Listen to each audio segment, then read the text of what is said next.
ये दौलत भी ले लो, ये शोहरत भी ले लो, भले छीन लो मुझसे मेरी जवानी, मगर मुझको लौटा दो मेरा बचपन, वो कागज की कश्ती, वो बारिश का पानी।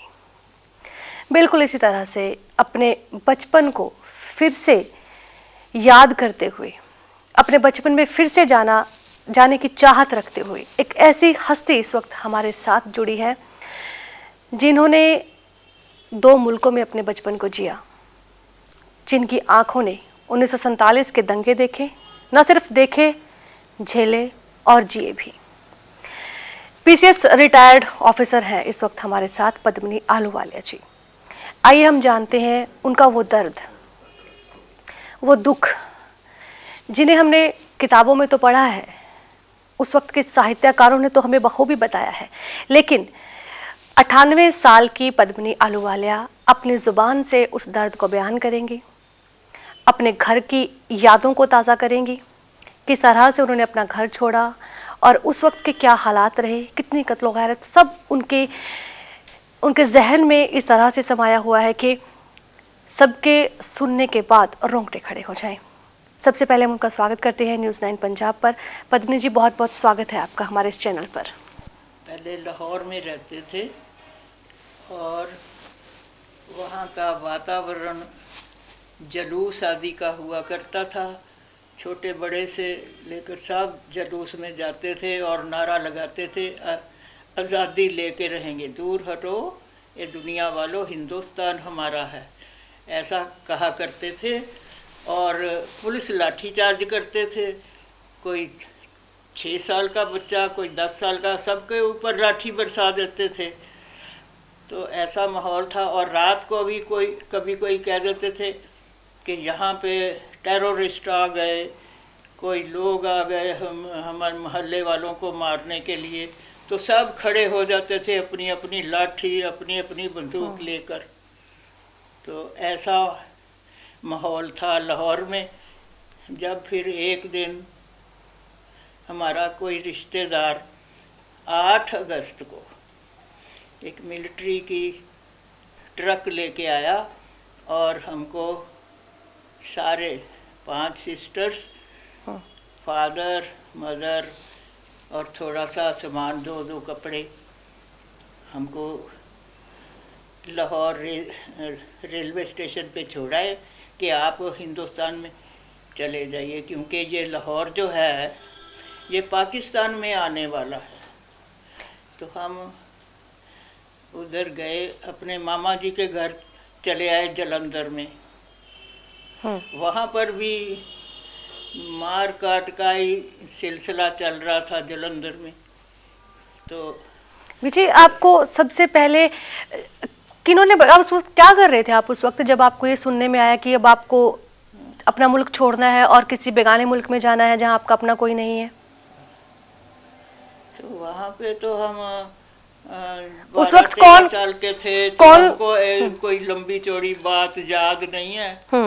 तो कितने लोग बैठे हुए थे घर में उस वक्त, और उस वक्त आप क्या कर रहे थे जब आपको ये सुनने में आया? तो अचानक से आपने किस तरह से अपने कपड़े बांधे, किस तरह से अपना बोरिया बिस्तर समेटा होगा और क्या क्या आपने अपने साथ लिया होगा? हमको यही था कि ये जो राइट्स हो रहे हैं ये 10-15 दिन तक चलेंगे, फिर ठीक हो जाएंगे। तो हमने 2 कपड़े बांधे और चल पड़े उसी वक्त, और स्टेशन पे आ गए। स्टेशन से फिर अपने मामा जी के घर आ गए।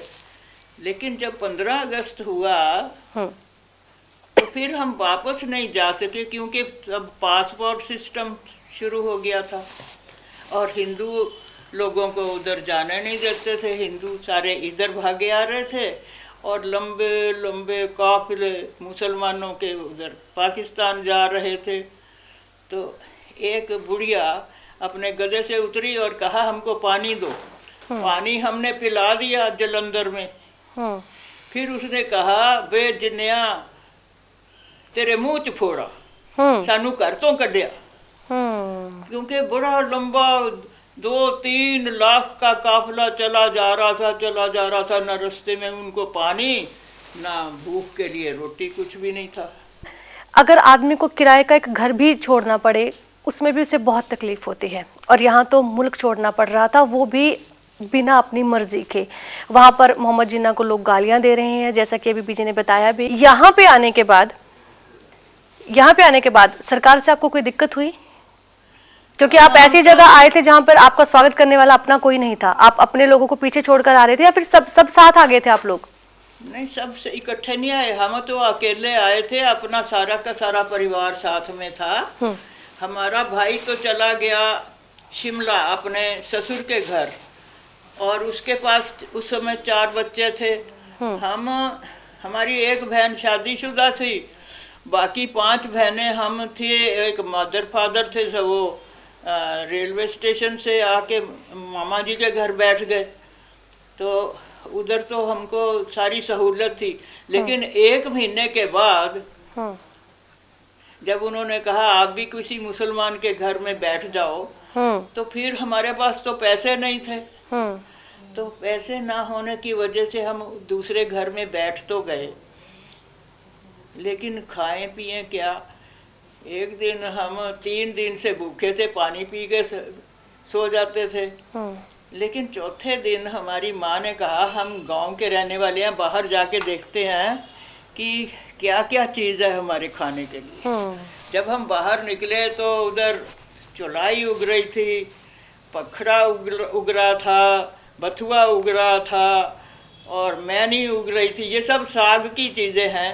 तो वो साग हम पुट लाए, और फिर उस दिन के बाद हम 4-5 साल चौलाई का साल सुबह और शाम उबाल के खाते रहे, क्योंकि 1 आना भी नहीं था। 1 आने का किलो नमक आता था, तो वो 1 आना तो था नहीं, तो अलोना साग ही खाते रहे।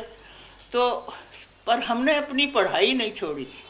जी विजय, आपकी पढ़ाई पर आते हैं। जी, आपकी पढ़ाई पे आने से पहले हम अपने दर्शकों को ये जरूर बताना चाहेंगे कि जब आप यहाँ पर आए, यहाँ पे आपको शिविर में रखा गया, क्योंकि शरणार्थियों के लिए यहाँ पर अलग से व्यवस्था की गई थी? हम किसी मुसलमान के घर में बैठ गए, तो वहाँ पे सुबह जाते थे, चौलाई का साग ले आते थे, उबाल के खा लेते थे। उन्हीं के खेतों से तोड़कर? नहीं, सड़क के किनारे सब जगह चौलाई, सब जगह 12 महीने उगती है। आसपास जहाँ पे भी हमको दिखता था साग उगा हुआ, हम ले आते थे। ये हमारे फादर साहब लाहौर में कसूर की जगह एक सिविल इंजीनियरिंग कॉलेज में प्रिंसिपल थे, और उनको तनख्वाह मिलती थी, वहाँ से गवर्नमेंट की सर्विस थी।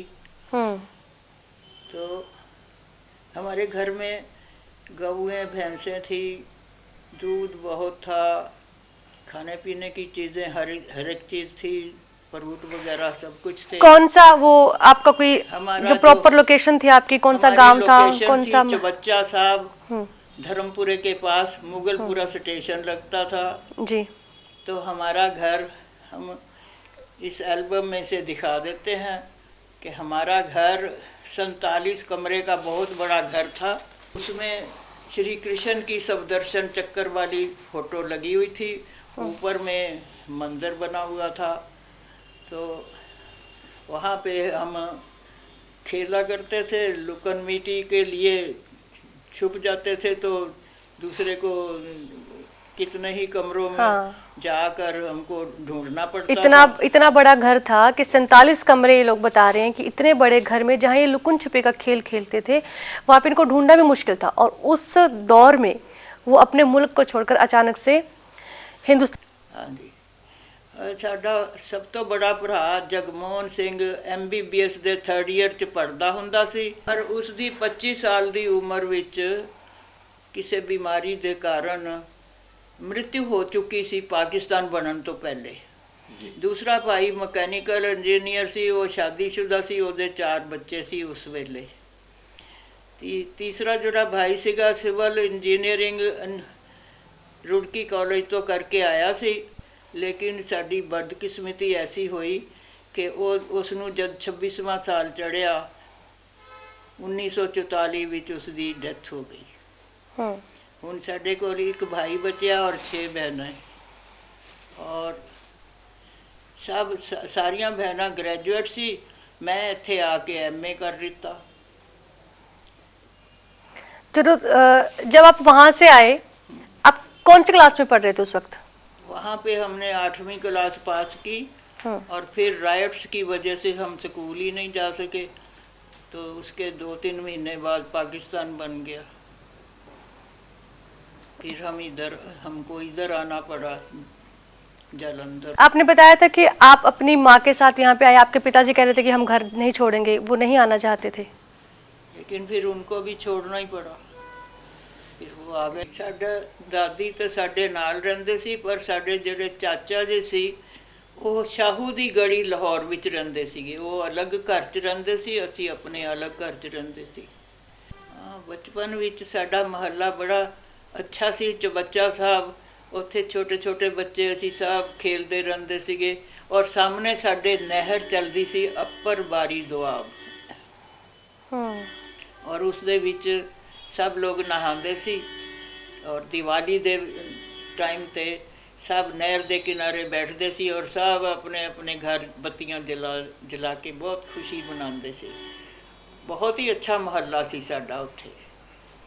जी, जैसे आपको पता चला, आपके पूरे परिवार को पता चला कि अब आपको यहाँ से जाना है, परिवार में कोई ऐसा सदस्य है जो जाना ना चाहता हो, या जिन्होंने ऐसा महसूस किया हो कि ये क्या हो गया अचानक से, क्योंकि अपना घर कोई नहीं छोड़ना चाहता, कोई ऐसा मेंबर परिवार का जिन्होंने इसका विरोध किया हो, या मन ही मन ये कहा हो कि वो नहीं जाएंगे, या फिर उनको सदमे जैसा कुछ महसूस हुआ हो? फिर हमारे फादर ने हम लोगों को तो कह दिया आप चले जाओ मामा जी के घर, मदर को भी कह दिया, पर आप नहीं आए। पर आप भी फिर 10-12 दिन के बाद आ ही गए। सब परिवार साथ आया? सब रिश्तेदार साथ में आए? सब रिश्तेदार साथ में आए? हाँ, सभी हम आ गए, सभी आ गए। क्या छोड़ के आए आप अपना वहाँ पर? हम वहाँ पे अपना घर छोड़ा, घर के वो सोने वाली जगह, सब कपड़े, बर्तन, फर्नीचर सब कुछ छोड़ के चले आए। सिर्फ 2-2 सूट ले आए कि जब राइट्स ठीक होंगे हम वापस चले जाएंगे। अच्छा। पर वापस हम जा नहीं सके। आपको लगता था कि आप वापस जाओगे, तो इस उम्मीद में कुछ छुपा कर भी आए वहाँ पर? कुछ छुपा कर भी आए वहाँ पर, क्योंकि आपको लगता था कि आप लोग वापस आओगे? हमारे फादर साहब ने जो सोने की चीजें, चांदी की चीजें थी, वो एक छुपी हुई जगह पे छुपा के आ गए, अपने ही घर में।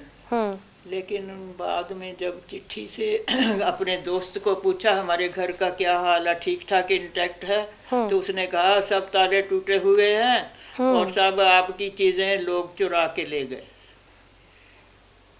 तो फिर जाने का मतलब ही नहीं पड़ता था, सब चीजें तो लोग चुरा के ले गए। जब वहां से आपने लाहौर छोड़ा, इनके मुताबिक इन्होंने वहां पर कितना तोले सोना आपने बताया छोड़ा वहां पे आपने? हमारे फादर ने जितना हमारी मदर का सोना था, पर कम से कम 40-50 तोले वो छुपा के आ गए। और उसकी फोटो एक छोटे से ट्रंक में थी, वो भी ऊपर छुपा के आ गए। सब चीजें उधर छुपा के आ गए। वहां पर तो आप अपना सब छोड़ आए, जब आप यहाँ पे आए एक शरणार्थी के तौर पर आए, आपको यहाँ पर भी कुछ इस तरह का मिला? नहीं, जैसा आप छोड़ के आए इधर थे? कुछ नहीं मिला, क्योंकि हम अपने मामा जी के घर में थे। उसके बाद हम किसी के घर में बैठे तो वो खाली घर था, तो उस खाली घर में हम सो रहते थे या पढ़ाई पढ़ने चले जाते थे। लेकिन हम इधर उधर। जी, आप वहाँ पर 13 साल के थे जब आप वहाँ से आए। 13 साल तक आपकी स्कूलिंग वहाँ पर कैसी थी? पीसफुली हम अपने स्कूल में जाते थे। खालसा कॉलेज एबट रोड में था, वहाँ पे हम अपने लेडी साइकिल पे चले जाते थे और पढ़ के चले आते थे वापस। तो 8वीं हमने पास की, तो फिर उसके बाद हमको इधर आना पड़ा। आके बाकी चीज़ें हमने सारी इधर ही करी, एमए तक हमने पढ़ाई इधर ही करी। अच्छा, और वहाँ पे आपने क्या सोचा हुआ था कि आप 8वीं के बाद फिर 10वीं करोगे? फिर वहाँ के लिए आपके क्या सपने थे? वहाँ पे हमने कुछ नहीं सोचा, बिल्कुल कुछ नहीं सोचा, और इधर चले आए। यहाँ आने के बाद तो आपने अपना पूरा जीवन बिन ये पूरी जिंदगी का जो सफर है आपने अपने हम सफर के बिना गुजार दिया। अगर आप लाहौर में होते उस वक्त आप शादी करते? ये तो मेरे को पता नहीं, मैं क्योंकि मैं बहुत सोचने वाली नहीं हूँ, बहुत सोचती नहीं थी, इसलिए हम देखते थे हमारी बड़ी बहनों का शादी हो रही है, भाई की शादी हो रही है, उनको हम देखते थे, पर ये हमने कभी नहीं सोचा कि हम भी शादी करेंगे, सोचा ही नहीं कभी। इसके पीछे कोई कारण है, कोई वजह रही? आपने कोई इस तरह का मतलब आपके दिलो दिमाग में कुछ इस तरह का आपने देखा या सुना कि शादी अच्छी नहीं होती है, या फिर आपने सोचा कि अगर शादी नहीं होगी तो बेहतर जिंदगी जी सकते हैं? क्योंकि ऐसी बहुत सी लड़कियां इस वक्त बहन की शादी हुई, उसका पति शराबी, जी, दूसरे की शादी हुई, उसका शराबी और मारकूट करने वाला, तीसरे की हुई, उसका तो बहुत ही ज्यादा सरदार रंधावा था, वो तो बहुत ही ज्यादा शराब पी के मारकूट करता, और चौथी की हुई तो वो भी शराबी। तो हमने कहा हम तो ऐसे माहौल में नहीं रहेंगे बिल्कुल। हो सकता था आपकी किस्मत में कोई अच्छा हमसफर मिल जाता, आपने उनकी किस्मत को अपनी किस्मत बना लिया। नहीं, हमने उसकी किस्मत नहीं, हमने अपनी छोटी बहन को भी कहा तू भी नहीं कर, हम भी नहीं करेंगे, ये ऐसे माहौल में हम नहीं जानेंगे। जी, तो अब कैसे आप इस वक्त 98 साल के हैं, आपको महसूस कुछ होता है कि काश शादी हुई होती, आपका एक जीवन साथी होता, आपके अपने बच्चे होते? क्योंकि ये उन लड़कियों के लिए भी मैसेज जाएगा जो शादी नहीं करना चाहती हैं, उन्हें आप क्या कहना चाहेंगे? देखिए, ये इस समय कलयुग का आखिर है, और आप अखबार में पढ़ के देख लें, शराबी तो अलग, आजकल तो बच्चों को मार कूट के बलात्कार करके मार कूट के नदी में भी फेंक देते हैं। तो इस माहौल में हम क्यों कहेंगे शादी करो? जी, भगवान आया हुआ है, और भगवान जो है वो कहता है पवित्र बनो, ब्रह्मचारी बनो, तो हम इस तरफ चल पड़े। जी बीजी, आप इस वक्त बात कर रहे हैं कि लड़कियों की दुर्दशा देखकर इन्होंने शादी तक नहीं की, ये ताउमर जो है कवारे रहे। लेकिन अगर उस वक्त को याद किया जाए, कत्लो गैरत की हम बात करें, 1947 के दंगों को याद करें, शादत हसन मंटो जैसे साहित्यकारों को अगर हम याद करें, उन्होंने तो उस दौर को इस तरह से अपनी किताबों में, अपने साहित्य में बयान किया है कि वो दौर लड़कियों के लिए किसी भी तरह से सुरक्षित था ही नहीं।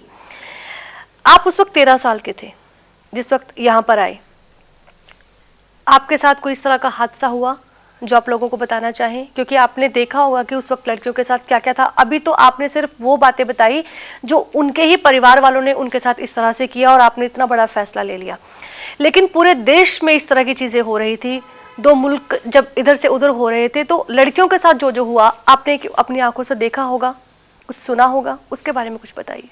देखिए, हमने तो एक लड़की को देखा, वो पाकिस्तान से आई थी, तो पाकिस्तान में वो हिंदू लड़की के साथ मुसलमान ने शादी करी, 2-3 उसके बच्चे हो गए।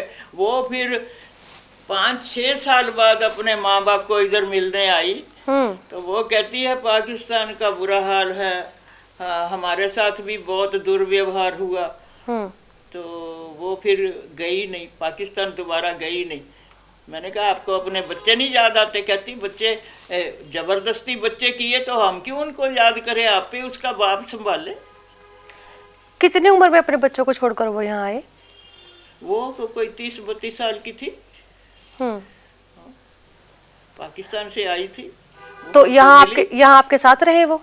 नहीं, वो ऐसे ही मिलने आ गई और फिर चली गई अपने, उसके घर वाले भी इधर ही थे, जलंधर में ही।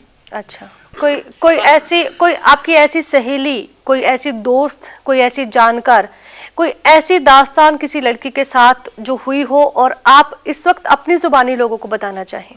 क्योंकि हमने बहुत पढ़ा है किताबों में, बहुत से मतलब लड़कियों के साथ इतनी बुरी वाली हालत हमने पढ़ी है, हमने किसी उस वक्त के साहित्यकारों ने तो मतलब रो रो के लिखा है। तो आप सेफ रहे उस वक्त? हाँ, हम तो अपने घर अपने माँ बाप के साथ इधर जलंधर में सेफ रहे, लेकिन पाकिस्तान बनने से एक हमको अच्छी चीज भी मिली। वो ये है कि पढ़ाई में डिस्ट्रैक्शन हो तो पढ़ाई में बच्चा फेल हो जाता है, लेकिन हमारा घर जो था बहुत बड़ा था, इधर उधर खेला करते थे, एक तो वो छूट गया। दूसरा अच्छी अच्छी चीज़ें, म्यूज़िक, वो क्या होती है, टीवी और ग्रामोफोन और रेडियो, ये भी छूट गए।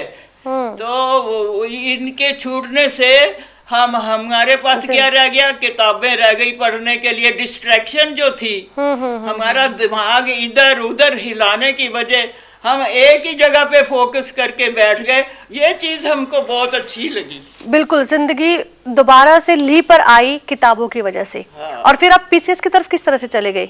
यहाँ पर आने के बाद जो आपने संघर्ष किया होगा, इस लेवल तक पहुंचने में आपको जो जो बाधाओं का सामना करना पड़ा, क्योंकि इतना आसान नहीं होता एक घर छोड़ के फिर दूसरे मुल्क में आ जाना।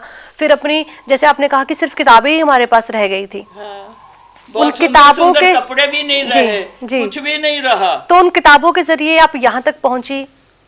हाँ, किताबों के जरिए हम अच्छी नौकरी पा गए, पीसीएस ऑफिसर बन गए।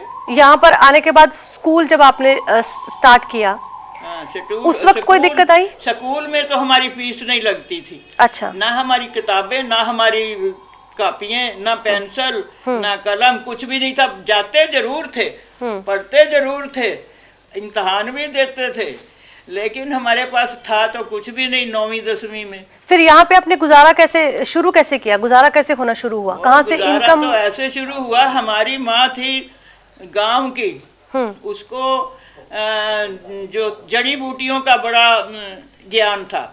उसने हमको साग पुट के, चुलाई, साग, बथुआ, ये जो और चीजें होती हैं, पालक आदि जो भी उगा होता है, ये सड़क के आसपास रोज पुट के लाते थे, रोज बनाते थे, खा के अपने स्कूल जरूर जाते थे।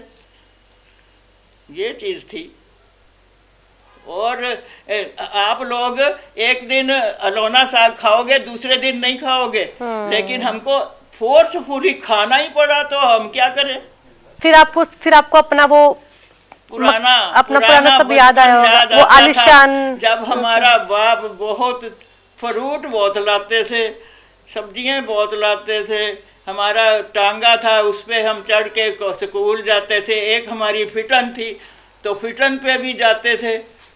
तो हमारे देखो, एक टांगा चलाने वाला बिरजू था, एक गुरा था, एक रामू था गऊ भैंसों के लिए, और गऊ भैंसों को बाहर ले जाने के लिए फिरोज था। इतने सारे नौकर थे।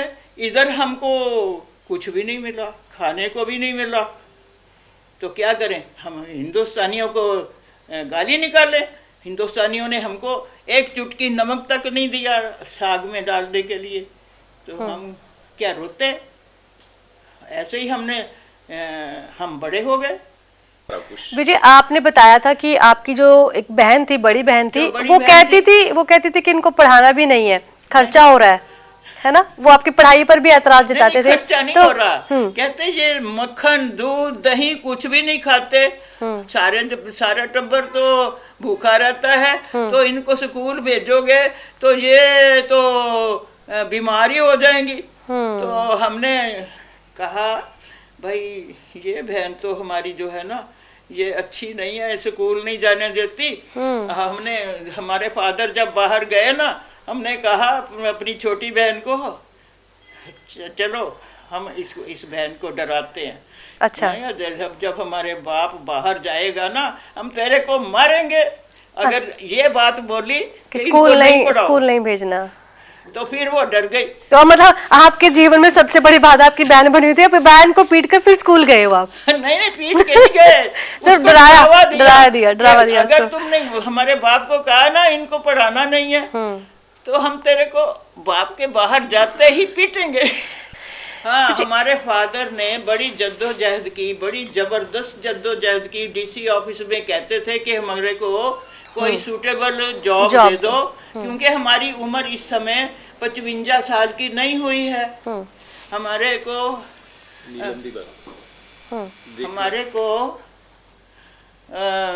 कोई छोटी मोटी जॉब ही दे दो। तो वो कहते हैं पाकिस्तान से कागज आएंगे तो आपको वही नौकरी देंगे हम। वो पाकिस्तान में कहते थे 15 दिन ठहर जाओ, जब भी कागज आ गए तभी आपको हम नौकरी दे देंगे। तो वो 15 दिन जो थे 1962 में आए। अच्छा, हाँ, तो जमीन के बदले जमीन नहीं मिली आपको यहाँ करते पर? करते करते 1962 सन आ गया। मुझे जमीन 47 से आप बहुत जमीन वहां पर छोड़ के आए, तो जमीन के बदले यहाँ पर जमीन नहीं दी गई? किस तरह का कोई वादा नहीं किया था उस वक्त की सरकार ने? सिर्फ एक कमरा, दो कमरे का घर चहारबाग में मिला।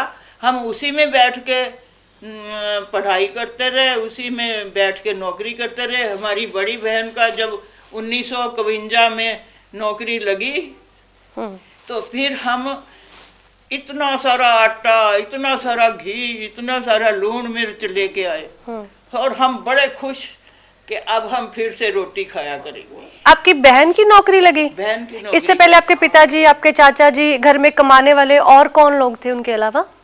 हमारे घर में एक तो बड़ा भाई था, वो अपने शिमले में ही नौकरी कहीं कर ली उसने। अच्छा। तो अपने 4 बच्चों को और बीवी को पालता रहा। अच्छा। वो तो दे नहीं सकता था। ठीक है। तो हमारी बड़ी बहन ने हमारे को बीए कराया, बीटी कराई, एमए कराई। फिर हम जब अपनी सीट पे बैठ गए तो हमको जो हमारे रिश्तेदार हमको कहते थे ना, तुम हमारे कुछ नहीं लगते, वो दिल्ली से हमको देखने आए कि ये लड़की मैजिस्ट्रेट बन गई। सबसे पहली नौकरी आपकी बहन की थी, उसके बाद आपकी? हाँ। कौन सी पढ़ाई आपने पूरी करी? मैंने एमए पॉलिटिकल साइंस में की। और नौकरी की तरफ क्या आपने कोई फॉर्म भरा, कैसे? हाँ, नौकरी की तरफ पीसीएस का फॉर्म भरा। फिर हमारे फादर कहने लगे, ना हमारे घर दूध, ना दही, ना मक्खन, ना फ्रूट, ना रोटी, तुम कैसे इम्तिहान दे सकती हो? मैंने कहा भाई मैंने ये देखना है कि मैं किस जगह पे खड़ी हूँ इस समय। तो 2 लाख स्टूडेंट्स में से मेरा 61वां नंबर आ गया। उसमें से 34-35 सिलेक्ट हो गए। मैंने कहा दूसरे साल तो मेरा ही नंबर होगा। दूसरे साल जब हमने एग्जाम दिया तो हम पास हो गए। आपने पहली बार में एग्जाम क्लियर कर लिया था? नहीं, पर क्लियर तो किया, लेकिन नंबर 61वां आ गया। अच्छा। 2 लाख में से।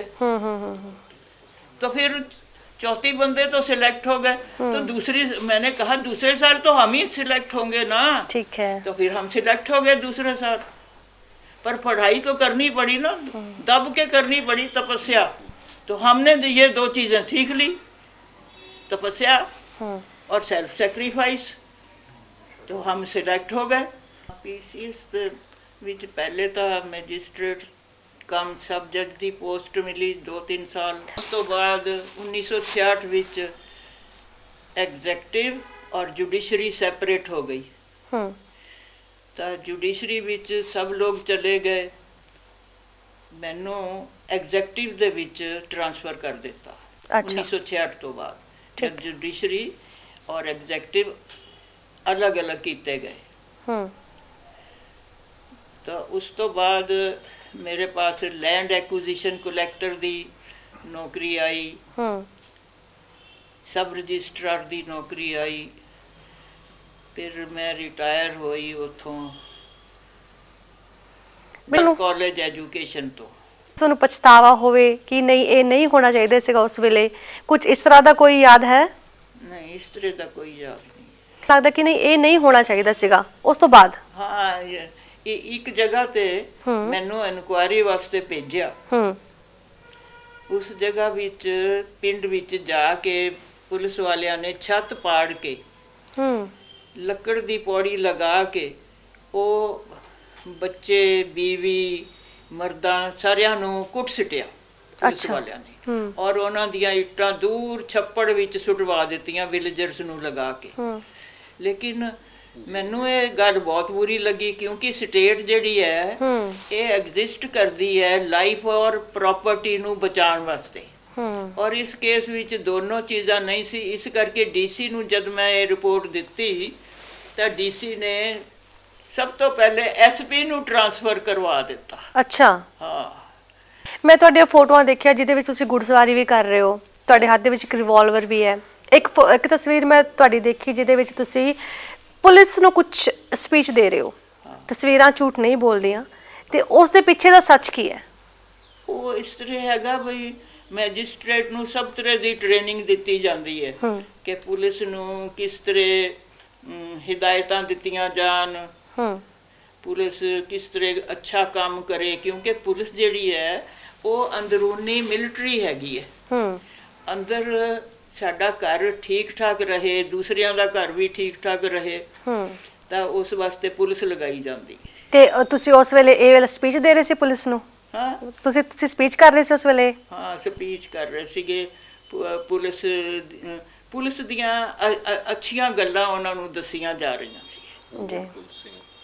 ਤੇ ਜਲੰਧਰ ਦੇ ਵਿੱਚ ਤੁਸੀਂ ਕੀ ਬਦਲਦਾ ਦੇਖਿਆ ਆਪਣੇ, ਜਦੋਂ ਇੱਥੇ ਤੁਸੀਂ ਸ਼ਿਫਟ ਹੋ ਗਏ ਹੋ? ਉਸ ਤੋਂ ਬਾਅਦ ਤੁਸੀਂ ਨੌਕਰੀ ਵੀ ਲੱਗੇ ਹੋ, ਤੁਸੀਂ ਗਰੀਬੀ ਵੀ ਦੇਖੀ ਹੈ, ਤੇ ਇੱਥੇ ਆ ਕੇ ਤੁਸੀਂ ਹੌਲੀ ਹੌਲੀ ਉੱਪਰ ਵੀ ਆਏ ਹੋ, ਆਪਣੀ ਇਨਕਮ ਵੀ ਠੀਕ ਕੀਤੀ ਹੈ।